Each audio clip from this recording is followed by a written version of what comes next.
Did you write our message yesterday? And did you read it? It said, time to eat. And when you wrote it, did you notice I said capital T at the beginning? That's because we always begin a sentence with a capital letter. And here's another reason for capital letters. Kids with ADHD or autism want to be independent. Try Goalie, the visual scheduler that guides them through routines so you don't have to. Goalie, reinventing routines. The capital letters. You'll always use one to begin a word, like Mary and Sally.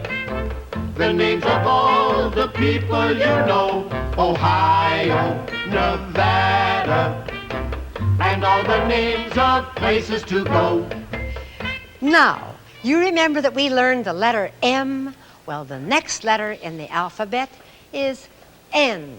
N, as in net, new, nip. Capital N starts with a straight line down from the top of your space to the bottom line. So then we start at the top again, just as we did with M. And we slant all the way down to the right to the bottom line, and then straight up to the top again. You try it. Start at the top, straight down, start at the top again, slant down, and then straight up from the bottom to the top. Capital N. Now, small n is like the small m, only half its size. Remember, it's small, so start in the middle of your space, straight line down to the bottom, and then a little curve at the top, and down again. That's it, small n. Now, before we write any more new letters, start a new line on your paper and write these capital letters all on one line next to one another. Are you ready? All right. Write capital N, now capital O. Now write next to the O the capital T. For families living with ADHD or autism, preventing meltdowns is everything. Goalie reduces stress by enabling kids to complete routines independently.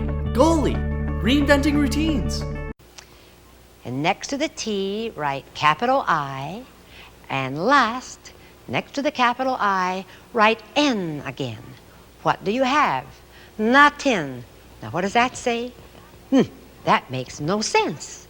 So start a fresh line and write the letters again with me. Capital N, and then capital O, and then capital T. Now leave a space, and now write capital I and capital N. What does it say? It says not in, and that makes sense. And if we put the space after the letter O, the whole meaning changes, and it says no tin. See how important the space between letters and words are? All the letters in one word should be side by side and close together like this. The spaces between tell us where one word ends and another begins. And I'll be back in just a moment with an important new letter. Here's our new letter, and it's an easy one. The letter U, as in umbrella and use. Capital U. We start at the top, go straight down, curve around, and touch the bottom line, and straight up. That's it. U and small u. Practice your U and N today for your homework, and ask Mommy or Daddy what those two very important letters stand for. U-N. And I'll see you tomorrow.